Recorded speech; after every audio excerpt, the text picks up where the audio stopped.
The Guardian's Choice. The warning klaxons aboard the EDF Hyperion shattered the peaceful silence of deep space.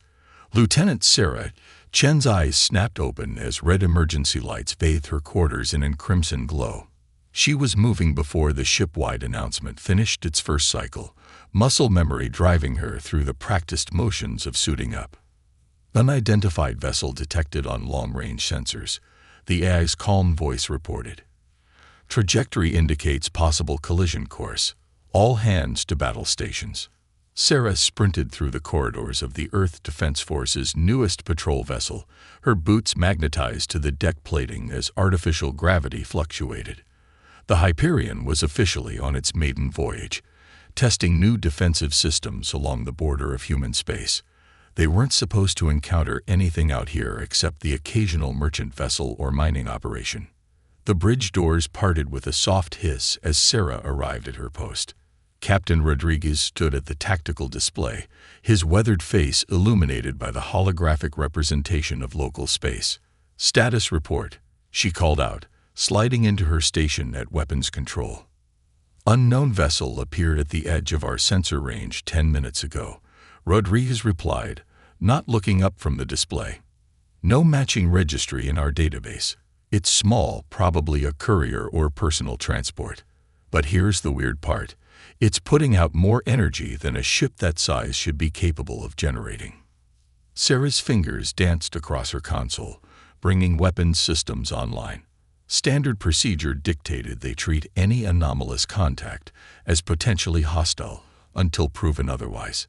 Humanity had learned that lesson the hard way during first contact. The tactical display updated, showing the vessel's erratic course. It was moving fast, too fast. And its drive signature was like nothing Sarah had ever seen.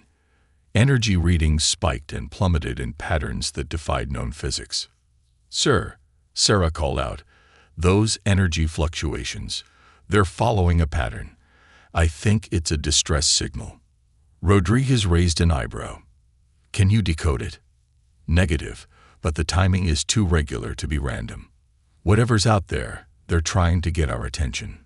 The captain studied the display for a long moment. "Helm, adjust course to intercept.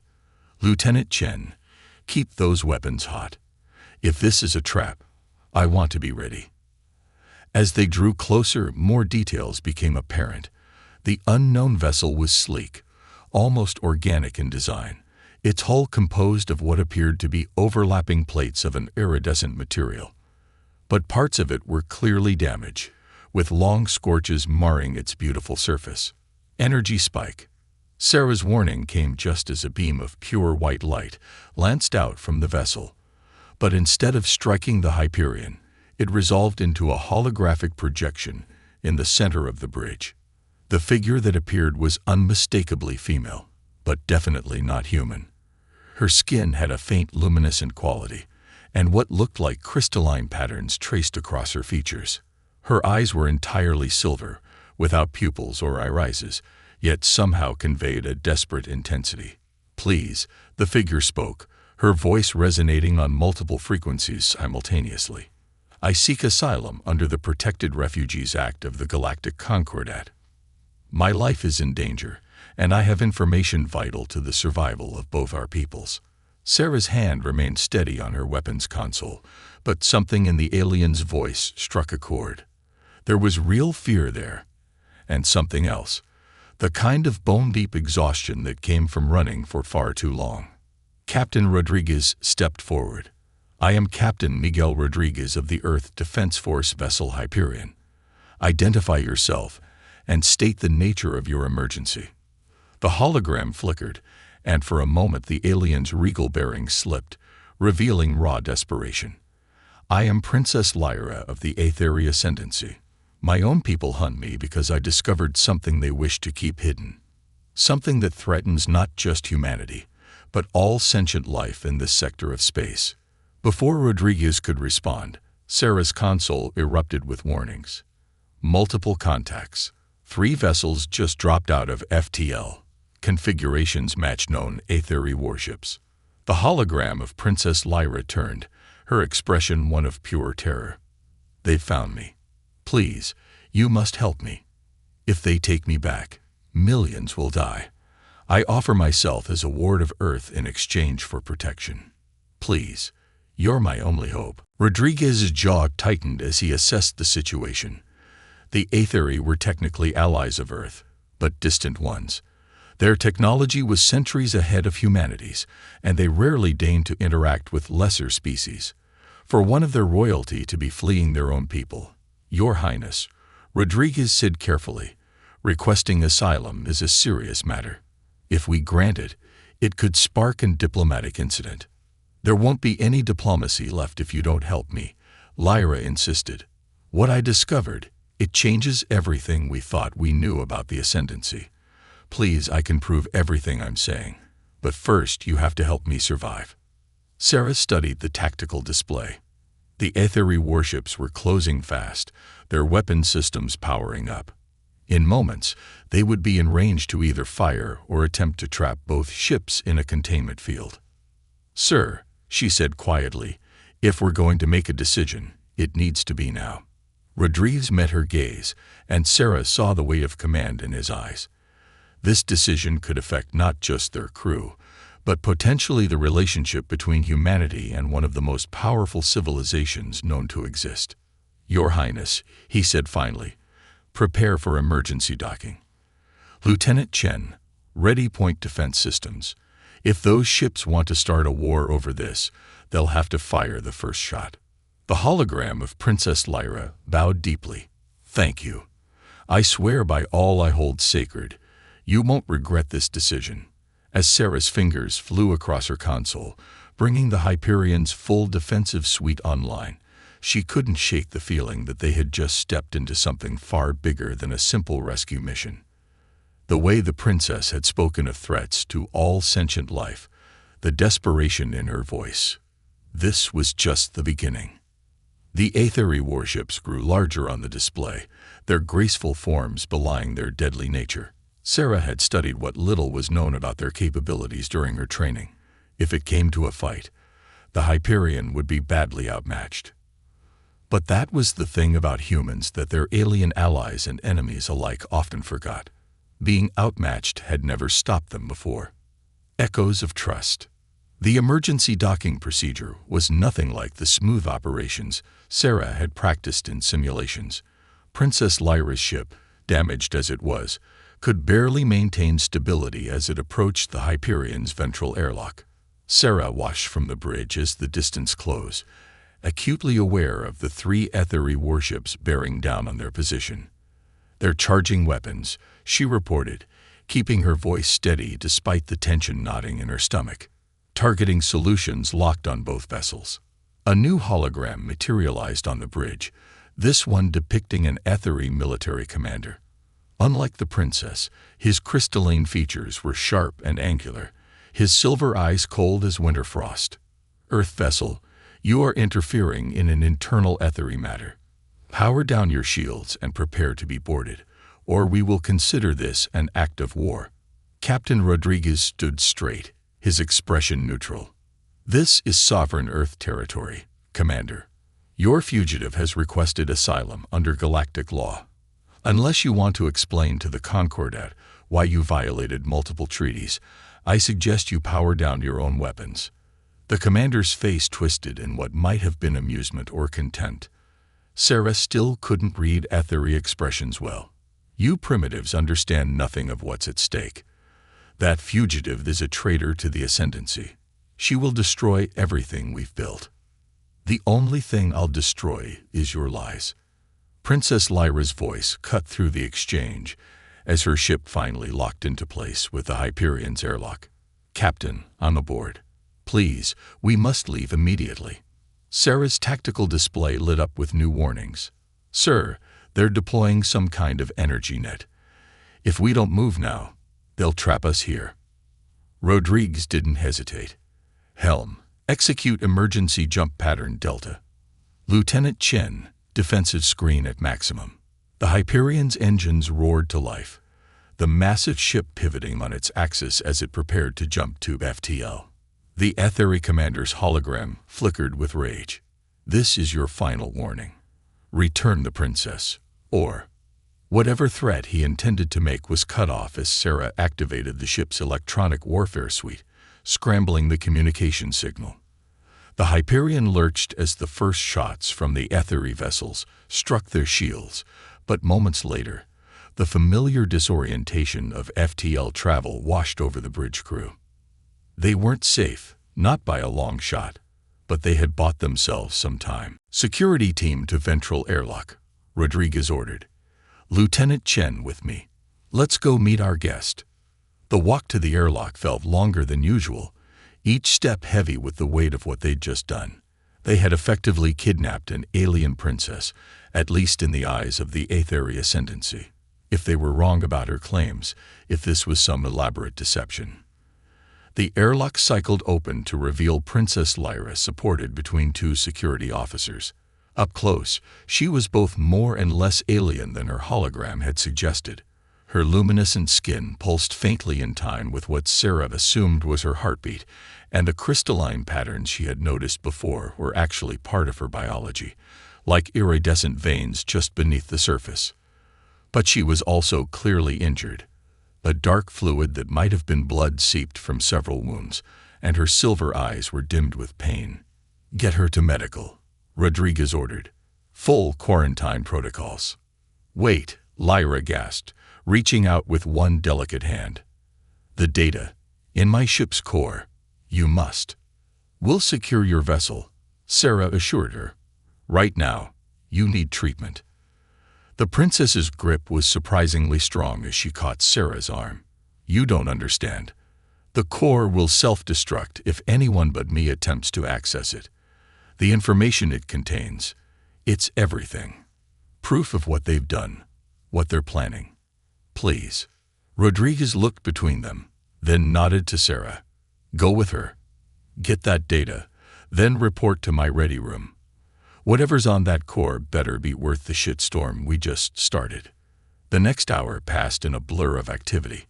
While medical personnel treated the princess's injuries, Sarah worked with her to extract the ship's core data. What she found made her blood run cold. The files contained detailed plans for something the Aetheri called Project Ascension, a massive undertaking that would use stolen technology from multiple species, including humanity. But it wasn't just technical data.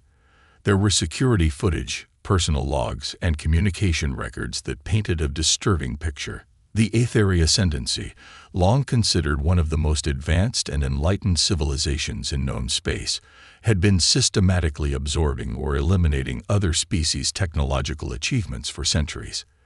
They weren't allies or mentors to lesser races. They were parasites, stealing innovations and erasing the evidence. And humanity was their next target. "Now you understand," Lyra said softly from her medical bed. The doctors had stabilized her condition, but she still looked fragile. Project Ascension is their endgame. They've finally gathered enough stolen technology to implement their grand plan. They're going to trigger an artificial stellar event that will temporarily disable all non-Aetheri technology in this sector of space. "That's impossible," Sarah protested. "The energy requirements alone would be beyond any one civilization's capabilities," Lyra finished. "But they don't have just one civilization's technology. They have centuries of stolen innovations, including early research from your own quantum physicists. Humans may be younger than many species, but your capacity for scientific advancement is remarkable." Sarah studied the technical specifications displayed on her tablet. The science was beyond her understanding, but the projected casualties weren't. If the Aetheri succeeded, billions would die when their technology failed. Ships would lose power in deep space. Life support systems would shut down. Communication networks would collapse. "Why tell us?" she asked finally. "Why risk everything to warn humanity?" Lyra's luminescent patterns shifted, creating complex designs that seemed to reflect her emotional state. "Because in all my years studying other species, humans are the only ones I've seen consistently do the impossible. You're young, yes. Your technology is crude by our standards. But you have something we lost long ago. The ability to truly innovate, to think beyond established limits. She reached out, taking Sarah's hand. Her skin was cool to the touch, but not unpleasantly so. My people believe they can simply take what they want from others, but I've learned that true advancement comes from cooperation, from the sharing of ideas and cultures. If anyone can stop Project Ascension, it's humanity. All I ask is the chance to help. Sarah wanted to believe her. The evidence was compelling, and something in the princess's voice rang true. But there was still so much they didn't know, so many variables to consider. A distant rumbling shook the medical bay, and emergency lights began flashing once again. Multiple Aethery signatures detected, the ship's AI announced. They're tracking us through subspace. Sarah met Lyra's silver eyes, seeing her own determination reflected there. They were out of time for doubts. Whatever came next, they would face it together, human and Aethery, each bringing their own strengths to the fight ahead. Come on, Sarah said, helping the princess to her feet. We need to get to the bridge. If we're going to survive this, we'll need everything you know about their tactics.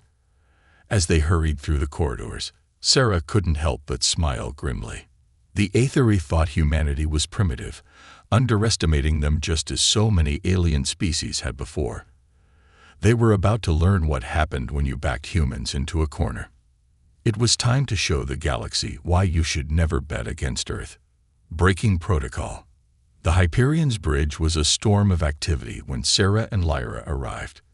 Tactical displays showed 5 Aethery warships emerging from subspace at different vectors, creating a 3-dimensional net around their position. Captain Rodriguez stood at the center of it all, calmly issuing orders as if being hunted by the most advanced fleet in known space was an everyday occurrence. They're using quantum entanglement to coordinate their movements, Lyra observed, studying the tactical display. Her luminescent patterns had shifted to a rapid, pulsing rhythm that Sarah was beginning to recognize as anxiety. Standard Aethery pursuit doctrine. They'll try to trap us in a temporal pincer movement. Sarah helped the princess into a seat at the science station. Temporal pincer. They can manipulate time. Limited localized time dilation, Lyra explained, her fingers dancing across the unfamiliar human controls with surprising dexterity. They'll create bubbles of accelerated time around their ships while generating a deceleration field around their target. It's normally impossible to escape once the field is established. Rodriguez turned sharply. Normally. A ghost of a smile played across Lyra's crystalline features. Normally, they're not dealing with a ship containing both human ingenuity and intimate knowledge of Aethery tactical systems. Sarah watched as the princess pulled up the Hyperion's shield specifications. Your defensive systems are primitive by our standards, but they have one significant advantage. They're unpredictable. Aethery technology is built on perfect mathematical models. We stopped innovating centuries ago, becoming slaves to our own perceived perfection. But humans, she glanced at Sarah with something like admiration. You still embrace chaos. Great, Rodriguez said dryly. Our secret weapon is being messy. How does that help us escape a temporal trap? Sir, Sarah interrupted, an idea forming. Remember that shield modification I proposed last month? The one engineering said would be too unstable. The resonance cascade. Rodriguez frowned. They said it could tear the ship apart. Or, Sarah pressed, it could disrupt their temporal fields. Princess, if we deliberately created shield harmonics that don't follow conventional mathematical patterns. Yes, Lyra's patterns brightened with excitement. The temporal effect requires precise calculations. If you could introduce enough variance into your shield frequency, we might slip through their net. Rodriguez finished. He studied both women for a long moment, then nodded sharply. Do it. Engineering, prepare for shield modifications.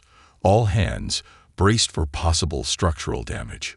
Sarah rushed to her station, pulling up the shield controls. What they were attempting was theoretically possible but incredibly dangerous. One miscalculation, and they could destroy their own shield grid, leaving them defenseless. The Aethery ships moved with perfect coordination, their formations creating overlapping fields of influence. Sarah could see the effect on their sensors as space itself began to distort around the Hyperion. "Shield modifications ready," she reported. "But sir, once we activate the resonance cascade, we'll only have a few seconds before the system overloads." "Time dilation field at 40%, Lyra called out. "We're running out of time." Rodriguez gripped the arms of his command chair. "All power to shields. Lieutenant Chen, on my mark." Sarah's hands hovered over the controls, sweat beading on her forehead. Everything depended on timing this perfectly. Too soon, and the Aethery would adjust their trap. Too late, and they'd be caught in temporal stasis. "Time dilation at 60%, Lyra reported. 70, 80. "Now," Rodriguez ordered. Sarah slammed the controls forward, initiating the resonance cascade.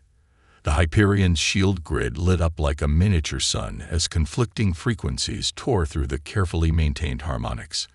Warning klaxons screamed as structural integrity dropped to dangerous levels. But it worked. The Aethery temporal net shattered as the Hyperion's chaotic shield frequencies disrupted their precise calculations. For a crucial moment, their perfect formation faltered. "Jump drive charged," the helm officer shouted. "Get us out of here," Rodriguez commanded. The Hyperion lurched into FTL, leaving the frustrated Aethery fleet behind. But they weren't celebrating yet. Warning lights still flashed across every console as the ship groaned under the strain of the resonance cascade. "Shield grid reaching critical levels," Sarah reported through gritted teeth. "We need to shut it down." "Wait."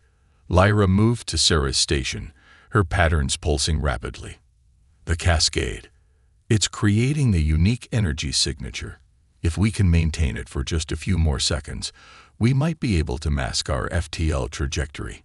Make it impossible for them to track us through subspace." Sarah looked to Rodriguez, who nodded grimly. "Do it." The next 30 seconds were the longest of Sarah's life. The Hyperion shuddered as if it was about to tear itself apart. Temperature warnings flashed from multiple decks as the shield harmonics generated enormous heat. Just when it seemed they couldn't hold it together any longer, Lyra called out. "Energy signature stabilized. Cut the cascade." Sarah deactivated the shield modifications, and blessed silence fell over the bridge as the warning klaxons finally died. Status reports began flowing in from all decks. Minor injuries, some system damage, but nothing critical. They had escaped. "Damage control teams to affected areas," Rodriguez ordered. "Engineering, begin repairs to the shield grid." He turned to Sarah and Lyra. "Good work, both of you. But we're not out of danger yet. We need a plan." Lyra nodded solemnly. "We have perhaps 48 hours before they find us again. They'll be bringing more ships next time, and they'll be ready for our shield trick. Then we need to make those hours count," Sarah said. "Princess, you said you had proof of Project Ascension. Enough to convince other species to stand against the ascendancy." "Yes, but it won't be easy to distribute. The Aethery have agents throughout civilized space, and many species won't believe humans are advanced enough to be worth listening to." Sarah smiled grimly. "Then maybe it's time to show them just how advanced we can be. Captain, I have an idea. It's crazy, probably impossible, and definitely against about a dozen regulations." Rodriguez laughed tiredly.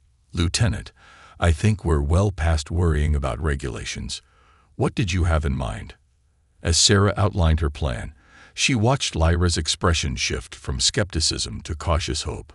It was audacious, perhaps even foolhardy, but that was humanity's specialty.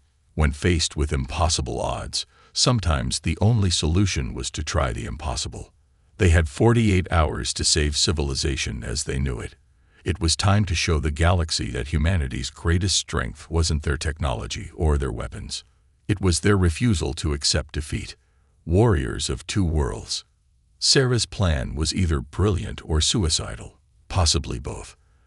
As she stood in the Hyperion's main cargo bay, watching engineering teams modify salvaged equipment from Lyra's ship, she still wasn't entirely sure which. "You're certain this will work?"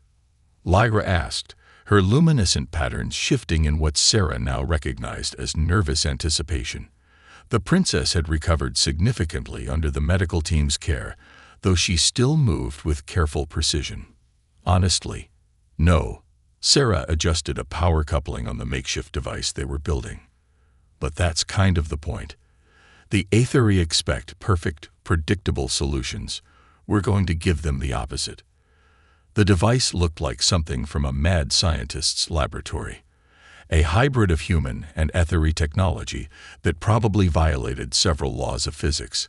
They had taken the quantum communication array from Lyra's ship and integrated it with the Hyperion's broadcast systems, creating something entirely new. "To break through the Aetheri's information control, we need to hit every major communication hub simultaneously," Sarah explained. "Their quantum entanglement networks are too secure to hack conventionally, but if we can create enough quantum interference, we might be able to force our message through," Lyra finished. "But the energy requirements are enormous. Even if we succeed, it could burn out both ships' power systems. Then we better make it count." Sarah straightened as Captain Rodriguez entered the cargo bay, accompanied by his senior staff. "Status report.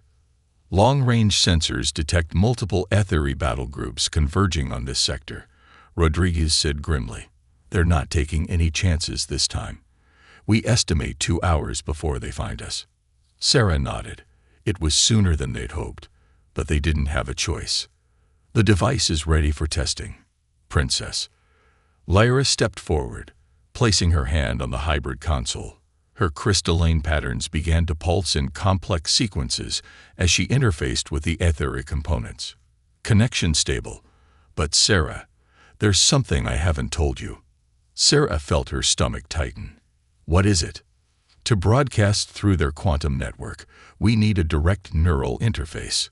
The strain. Lyra's silver eyes met Sarah's. "It could kill whoever attempts it." The cargo bay fell silent as the implications sank in. They had come too far to turn back, but Sarah couldn't ask anyone else to take that risk. "I'll do it," she said firmly. "No." Lyra's patterns flashed with determination. "It has to be me. The interface requires intimate knowledge of Aetheri systems. A human mind wouldn't survive the connection." "There has to be another way," Sarah protested, but Lyra silenced her with a gentle touch. "You've shown me that there's more to strength than perfect technology or flawless execution. Let me show you that not all Aetheri have forgotten how to be brave."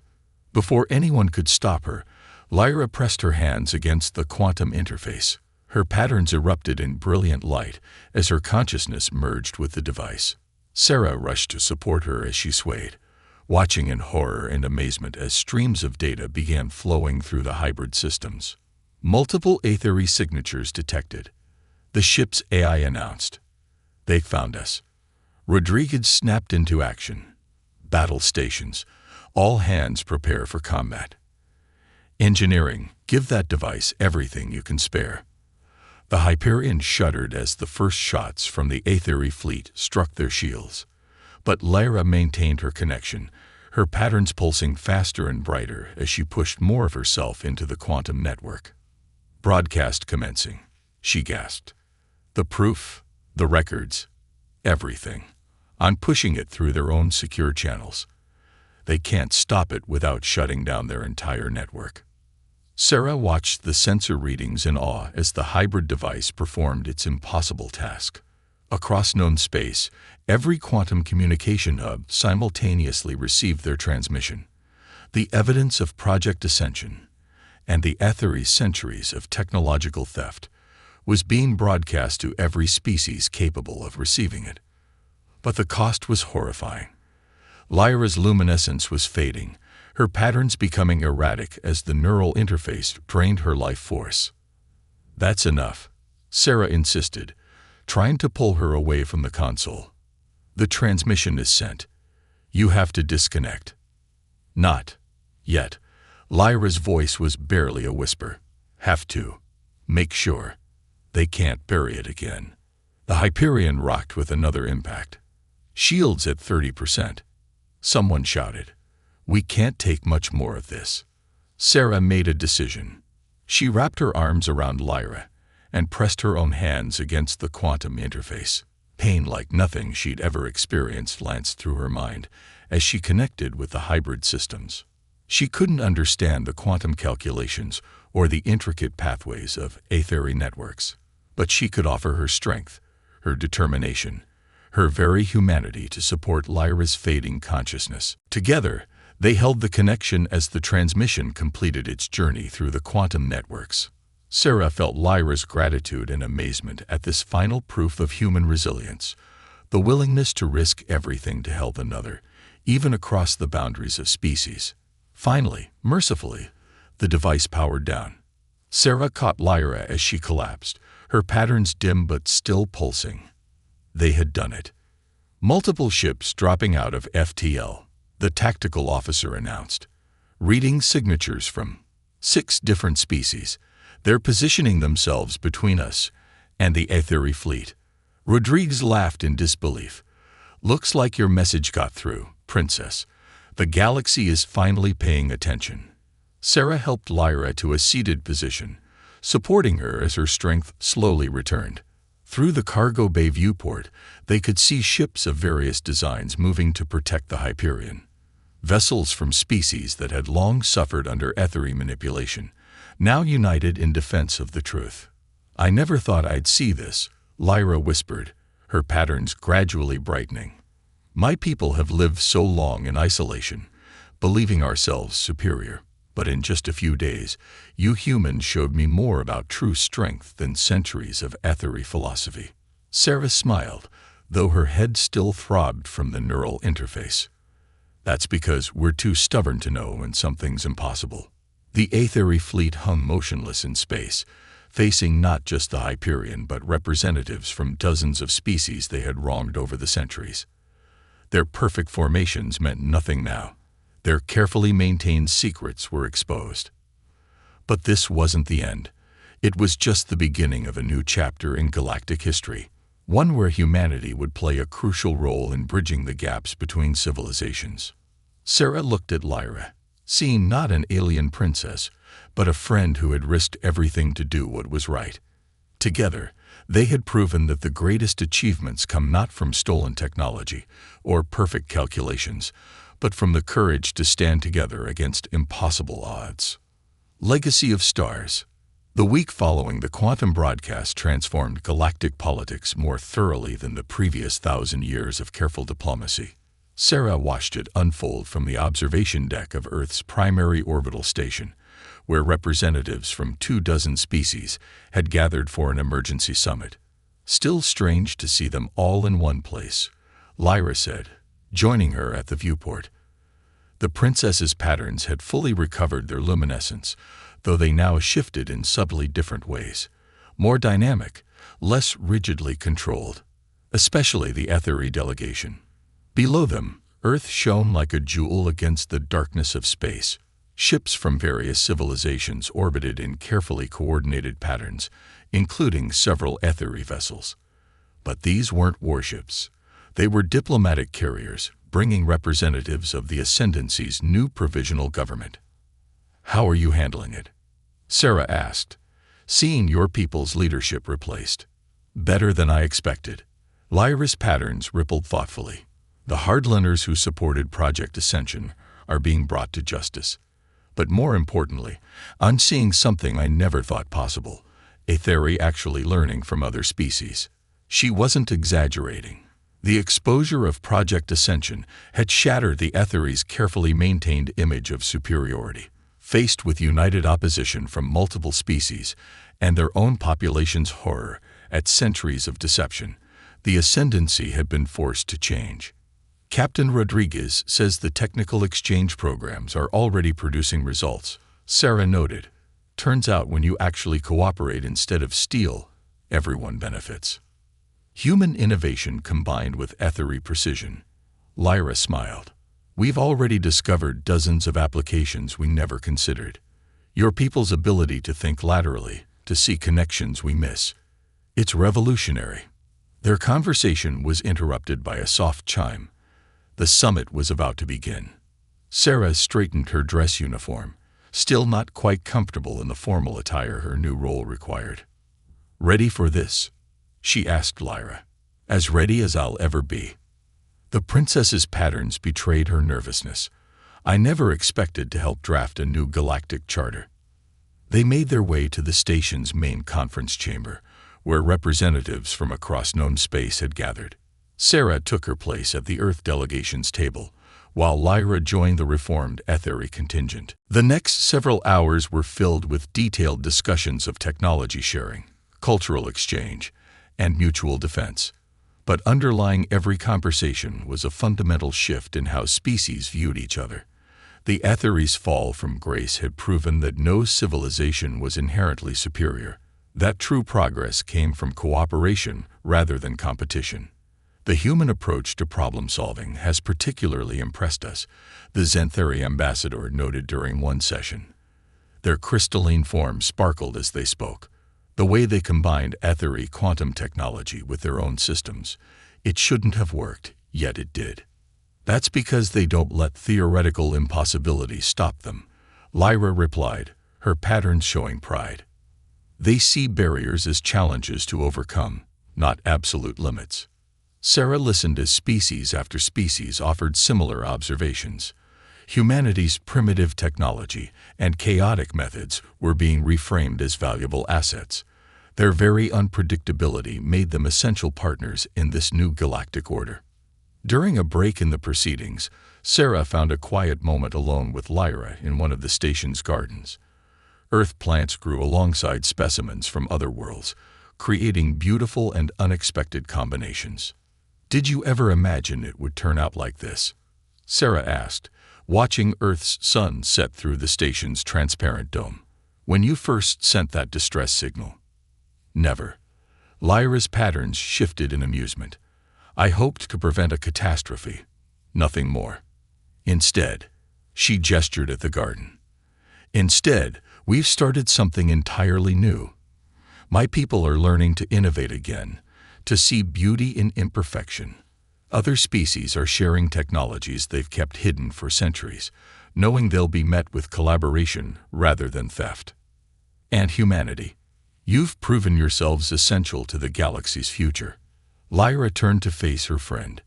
"Your species brings something the rest of us desperately needed: the courage to embrace uncertainty, to try the impossible, to learn from failure rather than fear it." The station's lights began to illuminate as darkness fell, creating a gentle glow that reminded Sarah of Lyra's bioluminescence. Beyond the garden's dome, ships from a dozen species moved in harmony, their running lights painting constellations against the black. "There will be challenges ahead," Sarah said thoughtfully. "Change this fundamental won't be easy for anyone." "No," Lyra agreed. "But that's where humanity excels, isn't it? Facing the impossible with determination and creativity."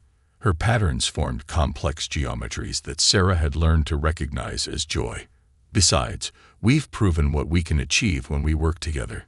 Human chaos and Etheri precision, creating something greater than either alone." The summit would continue for several more days, establishing frameworks for this new era of cooperation. But the fundamental truth had already been demonstrated. No species could achieve its full potential in isolation. It was their differences, their unique perspectives and approaches, that made progress possible. As Sarah and Lyra returned to the conference chamber, they passed a group of young officers from various species, studying a hybrid technical display. Humans worked alongside Etheri. Xantheri crystals chimed in harmony with Novalian energy fields, and ideas flowed freely across boundaries that had seemed insurmountable mere weeks ago. This was humanity's greatest contribution to the galaxy, not their technology or their military strength, but their ability to inspire others to dream bigger, to try harder, to reach beyond their perceived limitations. They were the chaos factor that brought new life to systems grown stagnant with perfection. The stars stretched out before them, infinite in their possibility, and for the first time in centuries, the galaxy's civilizations faced that infinite possibility together, ready to explore, to learn, and to grow beyond what any one species could achieve alone. It was a new age, born from the courage of a princess who dared to trust in humanity's potential and the determination of those humans to prove worthy of that trust. The galaxy would never be the same. And that was exactly as it should be.